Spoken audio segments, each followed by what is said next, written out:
wait a second, she's not yelling at me. She's yelling at her dad. I've never wanted her to leave my home. I asked her not to go and be with her dad. How did you get to that understanding? Your daughter was actually mad at her father. Your child's misbehaviors, and I put that in quote, are either a call for help, they're asking for love. So when our child is having those big emotions, we as the parent take it personally, and I break this down from the child's behavior to the adult's reaction. There's this piece in the middle. It can happen like simultaneously. What's the job of a parent in that moment to lead themselves to really get a deeper understanding? Lay down your drive, lay down your need to be.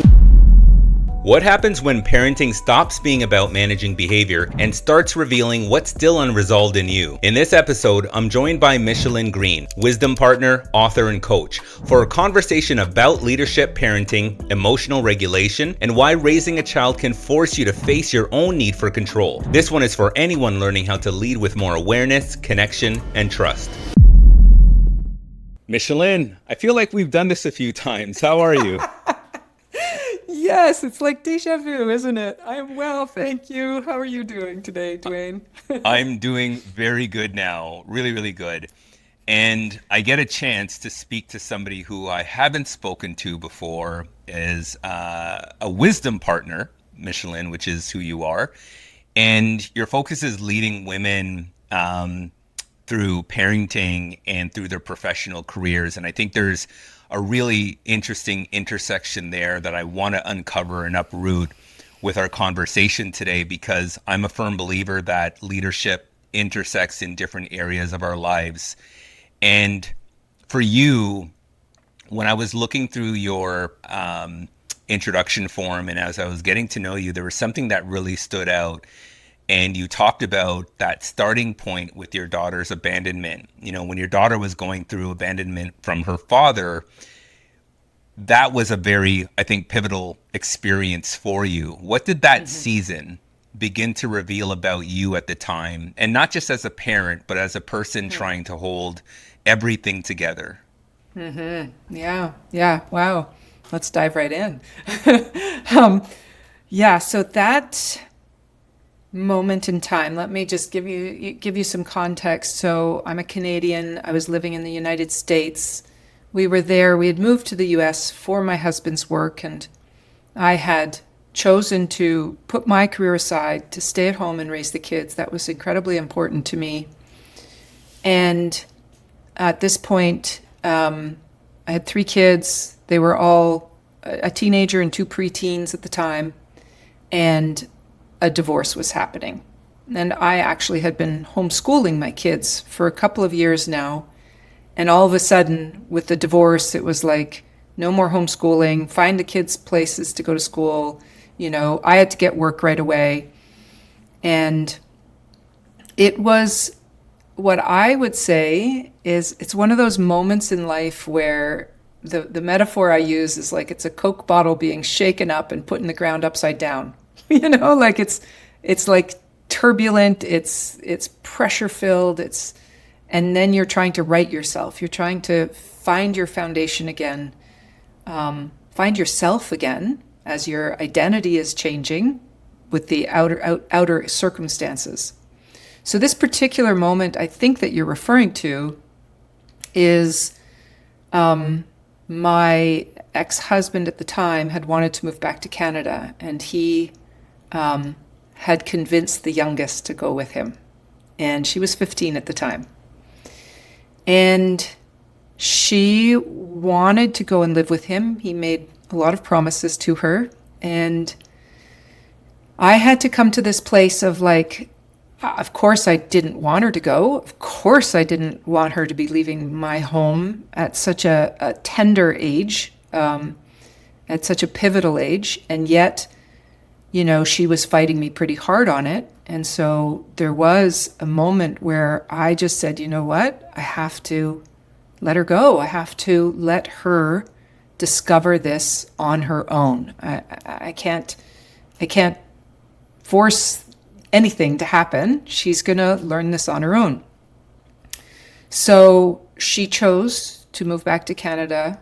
And once they got there, he had made a lot of promises, and And none of those panned out. He actually left my 15-year-old daughter into the care of my 20-year-old son, and he actually moved to another place and took a job in another place. So she felt incredible abandonment.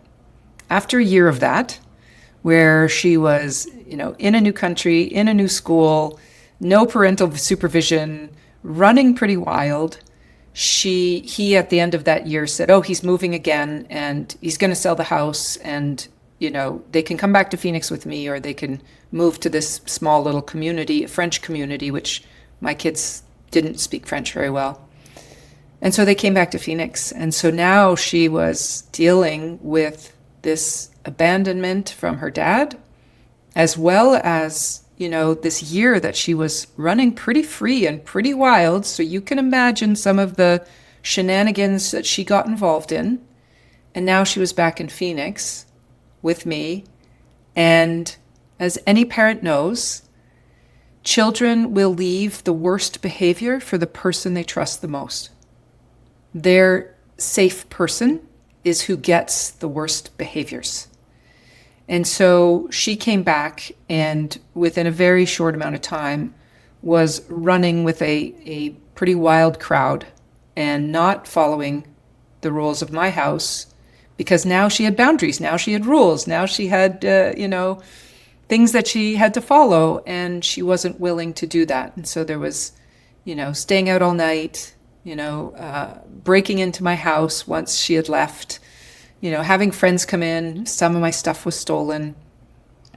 And so at this time, and I think the crux moment it was in her bedroom, and I went in, and I had been teaching conscious parenting now for, a good 20 years. I had created some of my own courses, and I had taught these courses, and it was like I was just applying everything that I knew in that moment. And she was really unleashing on me about how I didn't even want her, and, just like everything that could really hurt, like it really does. It goes in so deep. And it was a moment where I was like, wait a second. She's not yelling at me. She's yelling at her dad. Because I've always wanted her. I've never wanted her to leave my home. I asked her not to go and be with her dad. And when she came back, she had to work through all of this past year of being abandoned by her father, running wild, no boundaries, no safety nets. And so that was a moment where, like, it was not personal. It was not personal. She needed the safety of who I am to be able to allow that to come out. And after that came out, we had about 2 to 3 months of really some tough behavior. And after that moment, it was in a very short amount of time where she was kind of getting back on track, returning to school, making some decisions for her life, etc. So that's the context. Now, could you ask me what your question was? Well, that's an incredible contextual layout that you just explained, because the work you do right now, I'm sure a lot of it is centered and built from this exact experience. Now, I wanted to go back to that moment where your daughter was going to leave, and it wasn't something you wanted. What were you feeling at that time? Oh, phew. Pain, just pain, sadness, agony, just disappointment, shock, and then at the same time, we were at our family cottage at the time, our ancestral land, and so I had also been, doing a lot of my own internal work at the time, and it was just like, I can't control this. I don't have control over this. This is what she wants. This is what she's fighting for. And I have to let her go on that path, on that journey. So I often say that I would spend a lot of time floating in Lake Winnipeg and allowing Lake Winnipeg to hold my tears. So What did that reveal about you during those moments? it was asking for a deeper level of trust in life, a deeper layer of trust in my daughter and her own personal journey.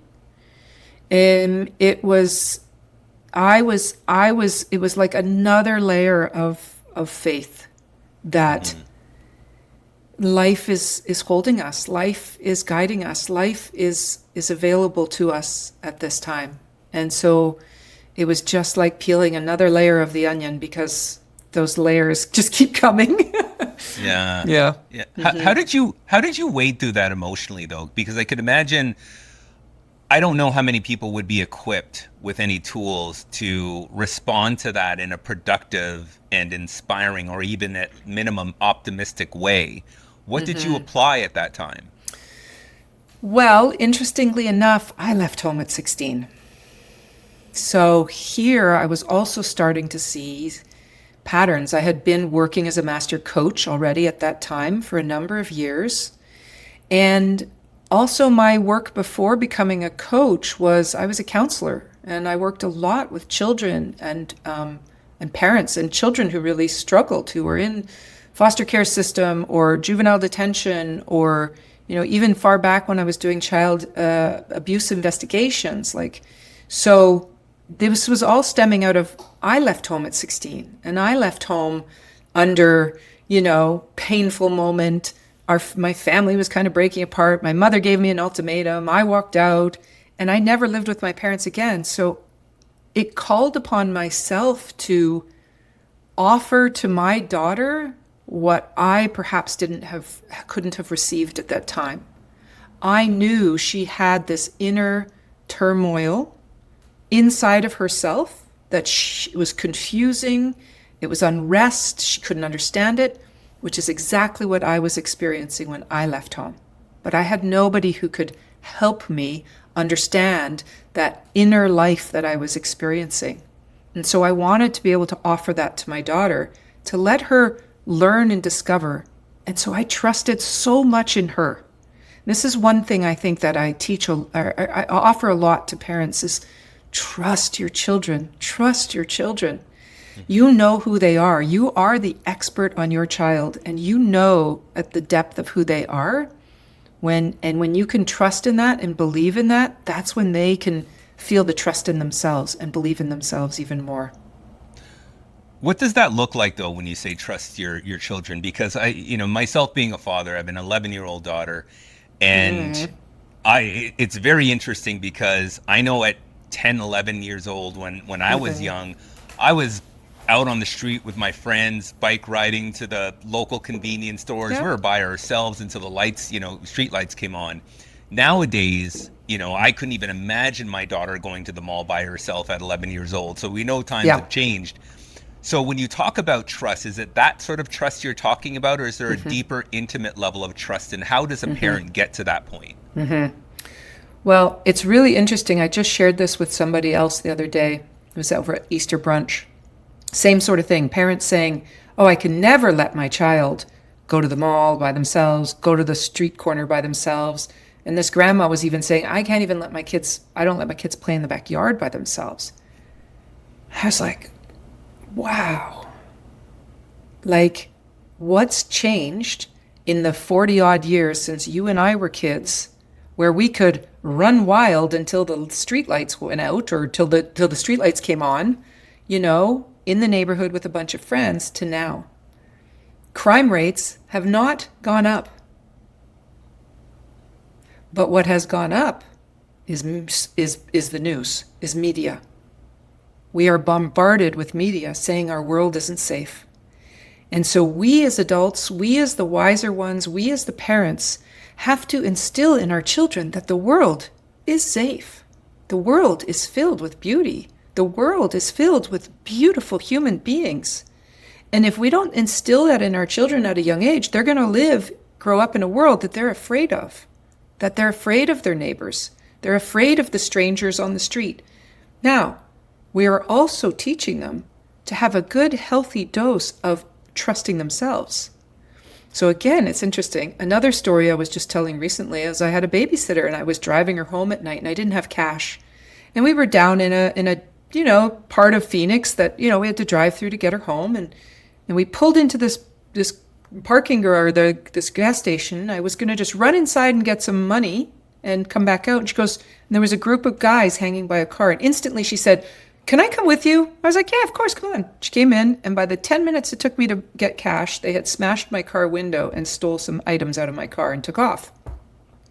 So no big deal. Items were gone. Not a big deal. But I praised her. I praised her again and again. You trusted your instincts.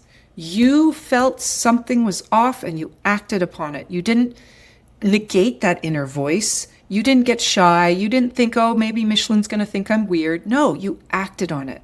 So we're teaching our kids to trust themselves and their own inner wisdom and their own instincts, as well as trusting the world. So at a young age, I was letting my kids bike from here to my house to Safeway. It was one busy street they had to cross. They had biked it with me many, many times. And my son said, "Well, can I bring your cell phone?" I said, "No. If you fall off your bike, ask a neighbor, ask a friend. There are good humans out there who would absolutely want to help children. And if I put that fear, don't ask people, don't ask neighbors, then everybody's scary. Everybody's creepy." Yeah. You know what's funny about that? Because when we talk about trust and safety, back in our days growing up, it was unsafe to be at the playground by yourselves because there were predators there that would snatch up children and stick them in the back of a van. And it's interesting, I heard this, that now parents don't want their kids at the park these days because predators are actually not at the park anymore, they're online. So, but yet our kids are online all the time, right? So we have this other aspect of fear that's being created, but yet we still not realizing that maybe outdoors is actually safer right now. But it May I just say one more thing about that, Dwayne, and then I'll just say the statistics prove that most predators are in your own family circle. So that again is a misnomer. Like it's not actually accurate. Now, of course, there are predators online, and yes, we have to monitor our children online. But most sexual abuse is happening, and physical abuse and emotional abuse is happening within the family or the extended family. Yeah. So I just want to leave that as well. Yeah. No, it's a very interesting point. And I wanted to get back to that business of trust, because you said at one point when your daughter came back home, she was emoting a lot of pain, a lot of anger, and you were working through your processes, trying to manage it. And you got to a point finally you realized that, it wasn't you that your child was mad at, your daughter was mad at. Your daughter was actually mad at her father. So that either takes a high level of wisdom or a high level of understanding and processes to get to a point of that understanding.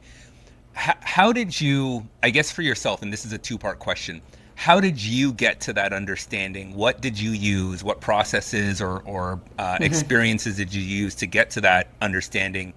And then the second part to that is somebody who hasn't been in your shoes, what would they do to come out the other end to understand what's really going on? Well, the number one thing I can say, and I've taught this for years, it's the deep work I do with mothers. Your child's misbehaviors, and I put that in quote, are either a call for help, they're asking for love. That's what a child cannot communicate their inner world. You and I could sit here and go, "Oh, Dwayne, you hurt my feelings the other night. I'm feeling sad." And we can talk it out because I have access to my inner world. Now, not all adults do, because it's not something we're really teaching our children, but this is, I think, what we're shifting towards. So recognizing that our children's behaviors are a call for help, a call for love. That's what it is. Instead, we're punishing them for it, or we're giving them consequences for it. So for me, I recognized that when I was leaving home, all of my behaviors that got to the point where my mom gave me an ultimatum, those were all, I was just, help me, help me, help me. I'm beating up on my sisters. I'm beating up at the boys at school. I'm running away at 13. Help me, help me. Right? These were all just asking for help because I had been sexually abused by a babysitter. And so I didn't understand what was going on inside of me. So now I am with my own daughter, and she's, really laying it at me, which I had imploded before thinking it was my fault or it was my, but I recognized in that moment, wait a second, all that she's saying is because she was abandoned by her dad for the last year, if not before that too. And so I was able to access that point that this was not personal. It's her, she is asking for love. She's asking for safety, and she doesn't know how else to get it. And so that for me was that pivotal moment of recognizing that I can't punish this. I can't, control her into trusting me, right? I have to be that trustworthy person. And the minute I could stop taking it personally was the moment I was able to hold space for it, to be with it, to see it, to allow it, to name it, and to just recognize it so that she could feel it. Now, this is naming part of my framework that I work with. And a part of it is these big emotions that children have. Children are big emotions, right? That's their form of communication from a young age until they slowly start building vocabulary. And even then, they have a vocabulary, but is it connected to what's actually going on with inside of them? And adults are still learning this as well. This is why it's leadership as well, because this is what we need in leadership is relational leadership, being able to understand other humans and what they're going through. And so one of the main things that I teach is this I allow. Just that alone, by holding space for your child as they're going through their yelling, screaming, kicking, telling them they hate you, rolling their eyes at you again, whatever the behavior might be, can you just stand there and say quietly to yourself, I allow. I allow. You're allowing them to move through their emotional wave. Emotional waves follow the same cycle as a wave in the ocean. There's a rising, there's a cresting, there's a peaking, there's a breaking away. And if we allow ourselves as humans to go through the full emotional wave, it doesn't get stuck or trapped within our body system. And this is what happens so often is parents will shut down that emotion. They'll, we don't have time for this. Come on, quit your crying. Let's get out of here, Mm-hmm. Or even if it's sadness, it's okay. We'll get another hamster. Let's go buy another hamster. Whatever we do to try to stop that big emotion is actually, we're unconsciously teaching our children that their emotions are scary. And they're not, you can't handle them. So another example from when my kids were little, they fall off their bike. They're crying. Of course their knee is scraped. Of course they're in pain. And I can sit there and say, keep breathing. You're safe. You can handle this. Keep breathing. You're safe. You can handle this. Imagine growing up with that level of trust in the child. So later in life, when they've got a broken heart, or they didn't get the job they want, or they applied to a university and they didn't get in, that's the inner voice they're going to hear. Keep breathing. You're safe. You can handle this. When I think about that, it really sounds very clear that when a child is expressing very loud emotions, they're essentially asking for help. They just don't have the words to articulate it. Mm-hmm. Mm-hmm. What's the job of a parent in that moment to lead themselves to that point where they're able to acknowledge and allow those emotions to really get a deeper understanding. Yeah. So that's the self-leadership piece that's so important, because to be able to stand there and say, I allow, just quietly to yourself, to allow a child to go through their emotions, is you have to have an inner sense of self. You have to recognize that there's an inner self that you have control over. To be honest, it's the only place you have control. I often tell parents, you have no control over your children. Period. That's a big pill to swallow, right? Because everything in our world is telling us control, control, control. We can control our environment. We control our children. We control blah, blah, blah. Yeah. But if we really hold that perspective, the only person we have control over is ourselves. So when our child is having those big, big emotions, we as the parent take it personally. It triggers something in us. And usually, and I break this down from the child's behavior to the adult's reaction, there's this piece in the middle. It can happen like simultaneously, right? Child's behavior, parent reaction. But if I pull that apart and I break down all the steps that happen in that moment, it's an emotional reaction inside of the parent. It's a sense making. I'm making meaning. I'm playing it against some patterns of my past. I'm playing it through this loop of understanding. It means something about my kid. My child is so disrespectful. Maybe that might be something a parent might think to themselves in that instant. Or it might come back on them. I'm not a good parent because my child is so disrespectful. So I take that and I break that moment down to be able to recognize that we're just repeating.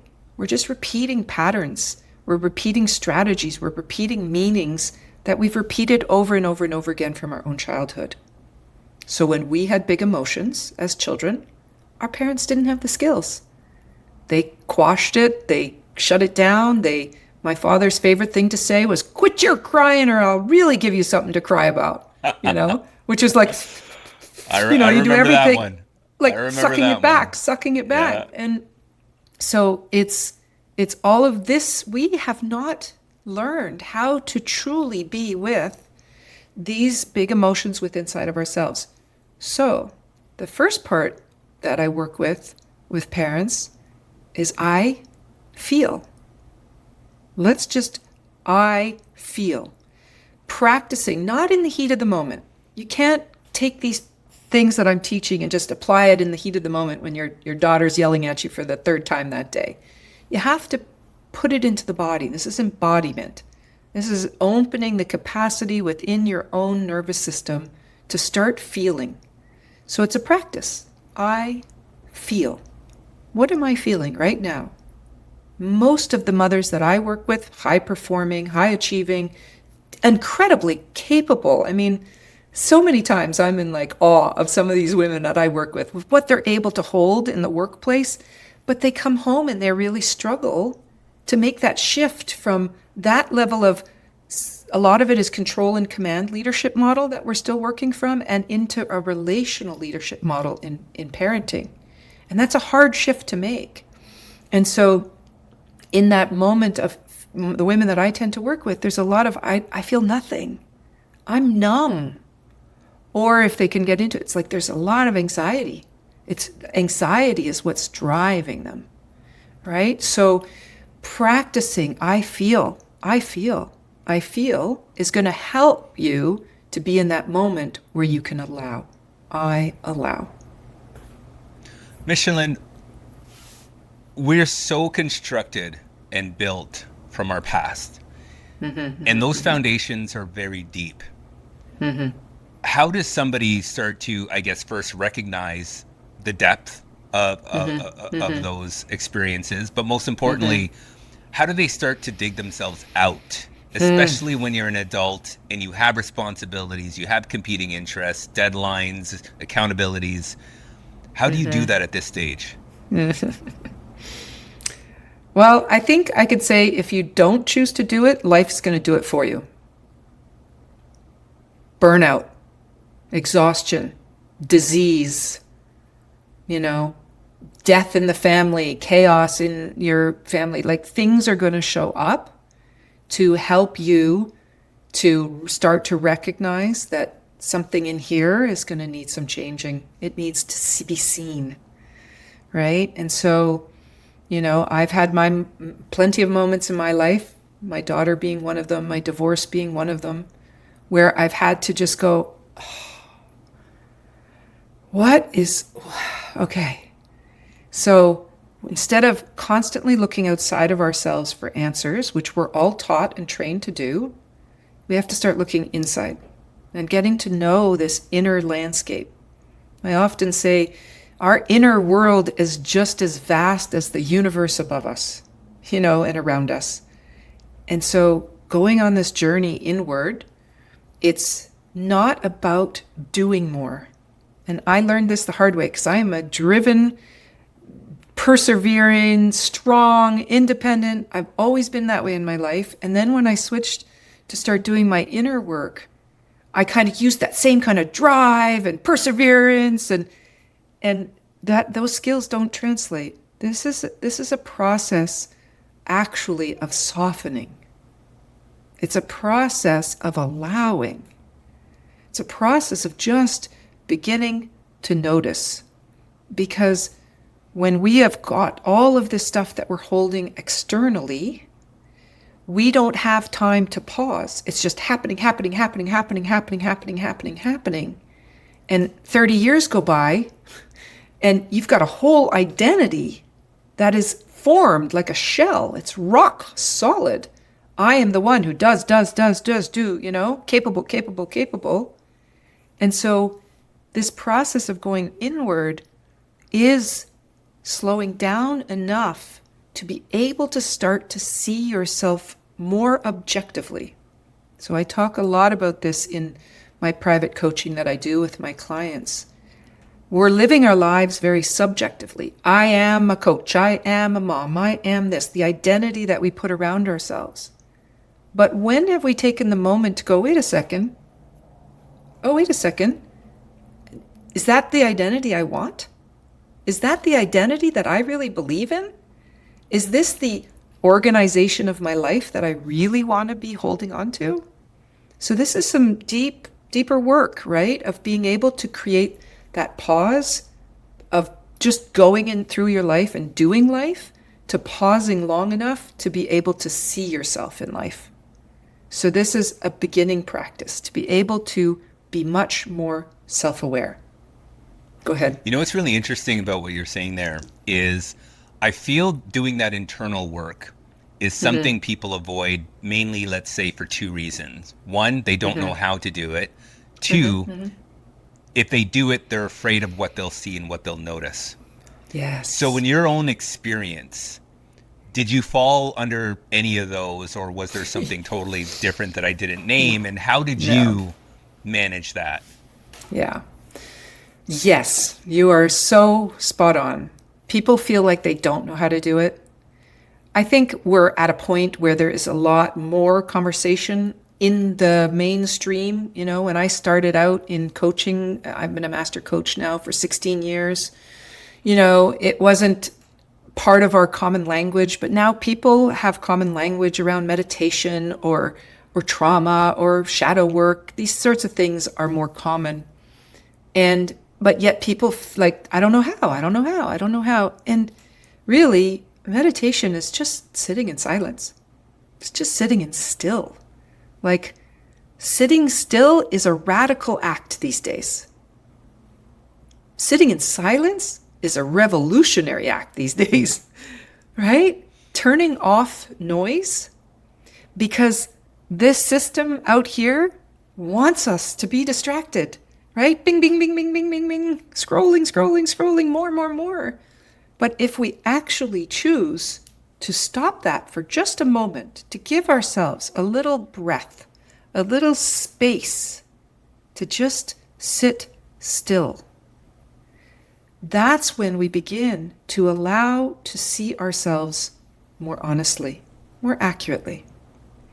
Now, people are afraid of what they might discover. And that's true, because we're all holding things down that we don't want to look at. And I can tell you, from the many, many people I have counseled and the many, many people I've coached, that one thing that you are so scared to look at, that is where your gold is sitting. Your brightest light, your greatest gift. It's like that pot of gold, and it's kind of being, protected by a dragon, or at least you think it's a dragon. And so when my clients go into that space and are willing to have honesty and taking a look and being authentic and allowing our bodies to feel again, we're so numbed out from our own bodies, disconnected from this beautiful technology called a human body that is always guiding us and deeply connected to nature. Again, another thing that this world is so anti-nature in so many ways. And so especially when clients are really, my clients, when they've come into the space with me, it does require a sense of safety and a sense of love and care and tenderness, because we're going back in to start feeling some feelings that we haven't felt since we were children, sometimes, right? Feeling grief of a marriage that ended, feeling betrayal, feeling these darker feelings that we would rather look away. But those feelings take a tremendous amount of energy not to look at. And when you're feeling depleted in your life, it's because you're using a lot of energy not to be with your whole self, with the fullness of who you are. And we all want more joy and happiness and expression and ecstasy and all of this great, glorious human feelings that we have. We can't experience that without also being willing to experience the betrayal and the grief and the loss and the lack. And so this is part of the journey, is going in. I think there's a quote, I think it's Joseph Campbell, and he says something like, every emotion, when you feel it all the way through, comes to bliss. I've worked with people with deep grief, and when they have really, truly expressed that grief, it always comes to a point of there's a part of them that's come home. It's a beauty, it's a bliss, it's a feeling of more energy, more aliveness, because that's all life wants to do, is just move through us. Yeah? Yeah. How did you what was the change for you? How did you get to this point where you were comfortable going through your emotions to understand how you were truly feeling and who you truly were? Yeah, a lot of unpacking, obviously life is moving through me, as it is all of us, and guiding and shaping us. I feel that we all have a golden thread that travels through our lives. And, I talk a lot about purpose. People are really wanting to find purpose in their lives. This is part of purpose, is to come home fully to yourself. Purpose isn't a drop in your lap and there's your purpose, off you go. A purpose is like a puzzle. It's like a little bit of this and a little bit of this, and fitting the pieces together. So I can see how I've fit these pieces together throughout my life, from, childhood sexual abuse to running away to leaving home at 16. And then I was an international athlete. I made it to the top of my sport and went to 2 World Cups. That taught me something about leadership and teamwork and perseverance and connection that we as the women felt on this team. And then that led into child protection, and I hadn't even admitted my own sexual abuse yet. And here I was now investigating child abuse. And I learned generational patterns from that work that I did, which led into me having my own kids. And oh my gosh, now I'm watching myself parent my kids the same way my parents. So it's a constant greater capacity of self-awareness. Okay. Number one, I think it was a Forbes article. I have the woman who did it, Dr. Tara.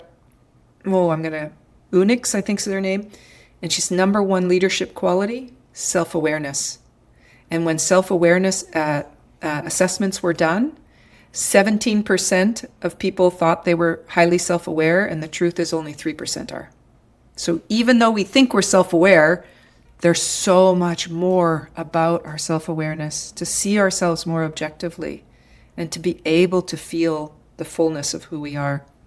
So self-awareness is a big part of it, and seeing the patterns that have happened throughout your life and putting these puzzle pieces together. And this is my passion, this is my work in the world, this is my purpose. And so obviously, all of these little moments in my life, from school counseling to working with leaders to I've trained, people, coaches now in 34 different countries, all of it, I'm seeing it's all woven in to the same set of skills that I'm offering in my coaching and in my programs. Speaking of which, I think at this point, people are probably wondering, what do you do? Because I feel like we built the why behind what you do, Yeah. but I think now Yeah. we could talk about what is the work that you do now? Sure. So I'm a coach. For lack of a better word, I'm a coach, but I believe that coach is not sufficient for the work that I do. So that's why I've changed to I'm a wisdom partner, because I really partner with my clients. I have one woman that I've partnered with for 4 years, right? 4 years of being her go-to person to talk about her children, her leadership, her grief of losing her husband. I mean, this has been a deep partnership that she has been able to consistently rely upon throughout these formative years of her children. And, she came to me saying, I think I just need to meditate. If I just meditate, then I'll be calmer. It took her 4 years to be able to really drop into meditation. And that's, for part of those reasons, I don't know how, and I'm afraid. And, a lot of it is I'm afraid to sit still because I'm afraid to really feel. And so I call myself a wisdom partner because it's much deeper and it's much fuller than what a coach can offer. But of course, my background, master's in counseling, master coach, certified with International Coaching Federation, and who I tend to work with are high-performing, high-capacity women. Because I think in our world right now, we all want to see more women in the C-suite. We want to see more women in policy making. We want to see more women leading. But we cannot forget that those are also the mothers. Those are also the women who are raising the next generation. And so I believe that mothering is the oldest and wisest leadership there is on this planet, and our future depends on it, because our future is not going to be led by a control and command leadership model. It's relational, it's embodied, it's deep presence. That's the level of leadership we're needing now for the future. And that's what mothers do. So imagine if every organization began to invest in parenting skills for their employees, they would see much better leadership in their boardrooms. So this is where I love what you're saying. I want some illustration around this because I'm fanatical about what you're saying. I truly believe that leadership is much more than just a corporate competency. It's personal, it's social, it's like you said, parenting. But specifically for our conversation, where does leadership and parenting intersect? Everywhere. Self-awareness. I will just take that. I have a book coming out. It's called Leadership Parenting: How to Soften, Control, and Strengthen Connection. I go over 12 core leadership competencies that we all kind of are recognizing. Studies are coming out. These are the competencies that leaders need these days. And then I blend that into the methodology that I use in helping teach parents new parenting skills so that they can meet their children from that embodied relational leadership presence that is really needed to not only raise our children, but prepare them for an incredibly uncertain future. We are in a meta crisis right now. Everything is kind of breaking down. And so how do we lead our children so that they're prepared for inheriting what's going on in this world? So self-awareness, I say, is number one. How to build that self-awareness muscle. Because it's a muscle and it grows and it gets stronger and stronger and stronger to be able to become the master right here, the only person you have control over, right here inside of yourself. To know yourself so well that you are able to be with what is, to be able to be with the project that's not getting finished on time, to be able to be with employees who aren't showing up because they have their own mental health crisis, to be able to be with bosses who are constantly putting pressure on you. We have so much more capacity inside of ourselves than we give ourselves credit for. And when we build these muscles of, just name a few, self-awareness, flexibility, problem solving, metacognition, right? These are just a few of these skills that we can develop and get stronger with inside of ourselves to be able to lead from a place not of pressure and urgency, but from presence and awareness. So you said, I love how you said self-awareness muscle. Because the first thing that popped in my head is if I want to do a chest workout, there's several amount of chest workouts that I could do to strengthen my chest muscle. Yeah. So I'm assuming there's a few things you can do to strengthen your self-awareness muscle, but I'm not going to ask you for a whole program because I don't want to spoil your book. But what would be one exercise that somebody can do to take away right now to build that self-awareness muscle? So what I like to use, I work a lot with metaphors in my coaching work. I really help my clients recognize kind of their current way of approaching something through the use of metaphor. This is, subconscious works in imagery. Yeah. That's why we dream and we get all these messed up pictures in our minds, right? It's our subconscious working through stuff. It never makes sense. It never makes sense. You're like, what? And so that's depth psychology. How do we bring an image or a metaphor for how you are currently approaching something that you want to change? And then I create metaphors for how do you want to approach this? So to give an example, I have a client, she's a very top performing real estate agent. And go, right? Super gregarious, knows a ton of people. And her daughters are about to leave home. And she's kind of like this kind of empty nesting and wants to grab on and hold her kids even tighter. But she's realizing like they're pushing her away. And she was really wanting to go like, how do I do this? So a metaphor that I came up with for her was the dutiful workhorse. So just notice what that evokes within you when you hear that imagery of a dutiful workhorse. All right, so now she has an image to work with. She's like, oh, there's, it kind of makes it that subject to object. Oh, there's the dutiful workhorse. Oh yeah, she's putting everybody's stuff in her cart, right? She's getting her daughter's applications done and she's making dinner for the family and she's running off to see clients at 7 a.m. on Saturday morning. Like it's all this stuff, putting it in her cart to pull it. So there's a moment where she's now catching herself because she's seeing it through an imagery. Then how does she want to be? And this is all through conversation and questioning and how I design programs. So the new way of being that I identified was her curious ship captain, because she wanted more adventure. She wanted more joy. And she was really looking for I'm the captain of my own ship. I get to choose. I get to be curious in life. So now as we're working together, she's got these two images that help her to see kind of what parts of her are showing up. Now, this is a way to start building self-awareness muscle. And the metaphor that I use is like you become the scientist on your own life.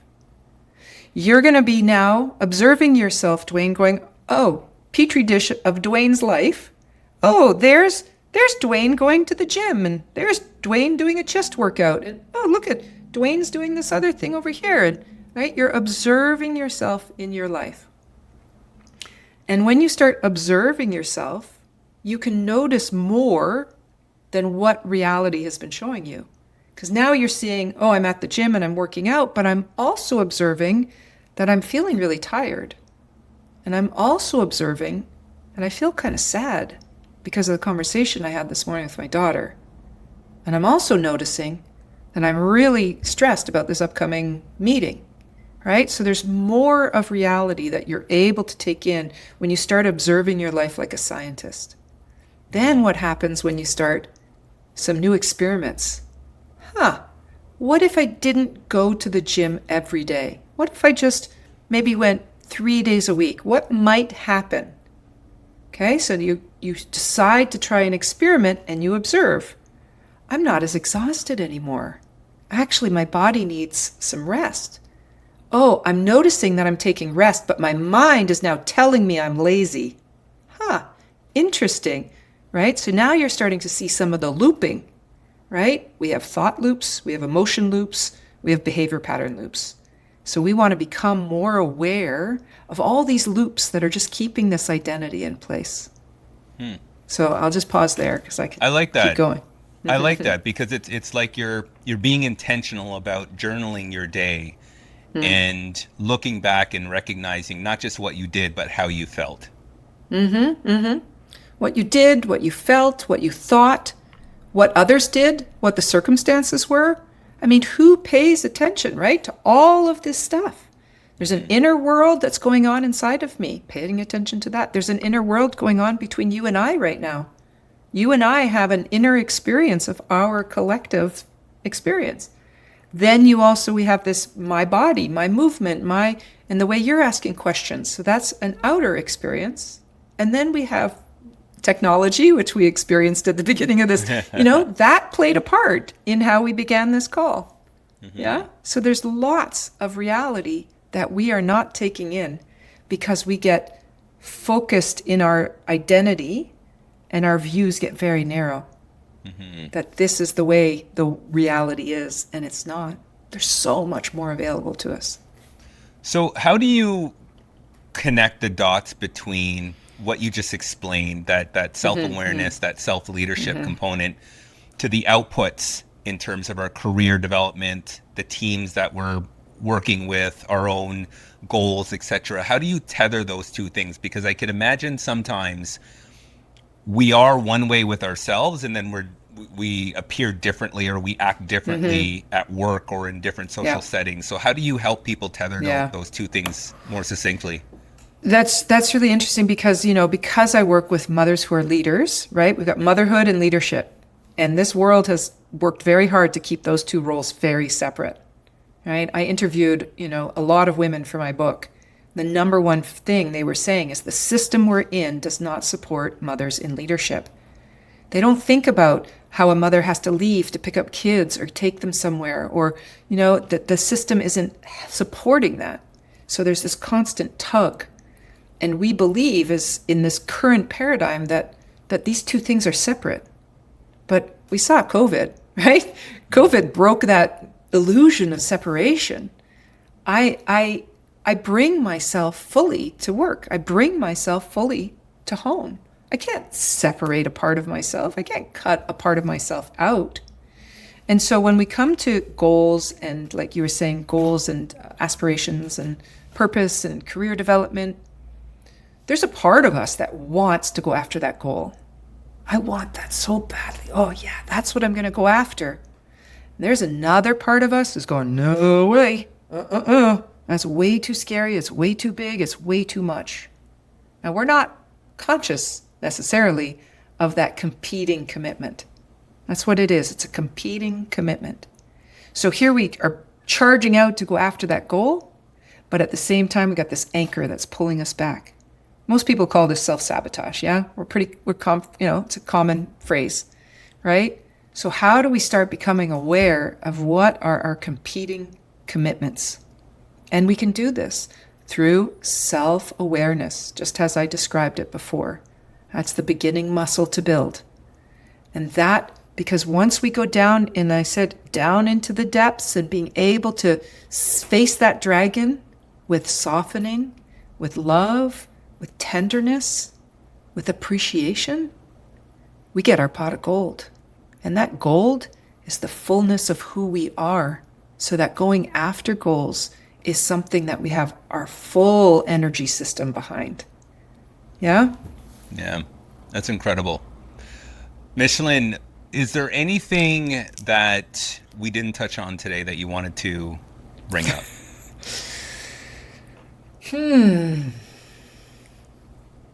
We covered a lot of ground, didn't we? We did. We did. It was a very good travel.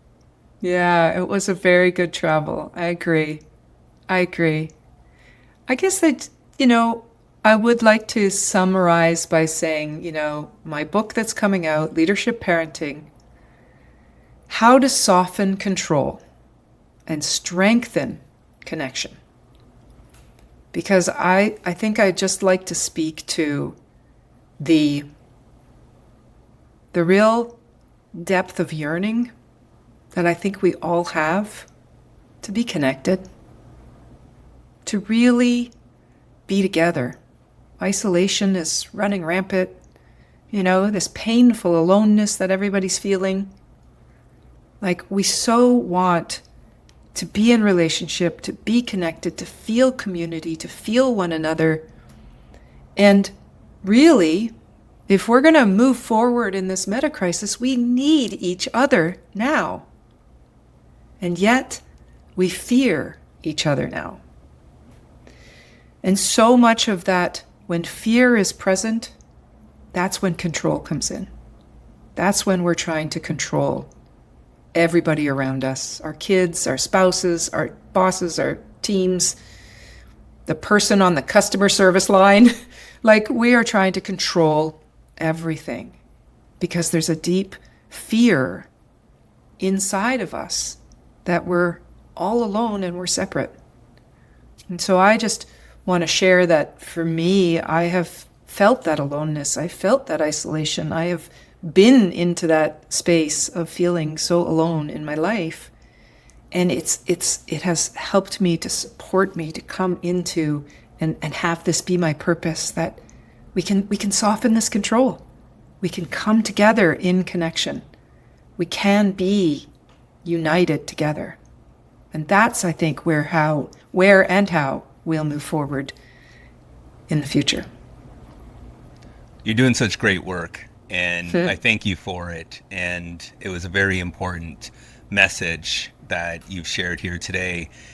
This is the part of the conversation where I turn it to the guest for one last moment to go over their letter to their former self. So this is the message you want to give to Micheline at a younger age before you learned everything you learn now. Yeah. Okay. So, I wrote this morning as soon as I woke up. It was right on the tip of my tongue.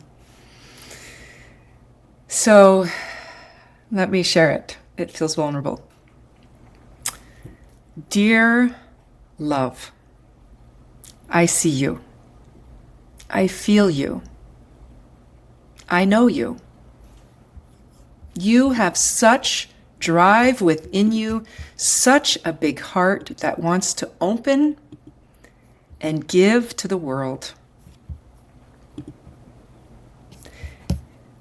I see you. I feel you. I know you.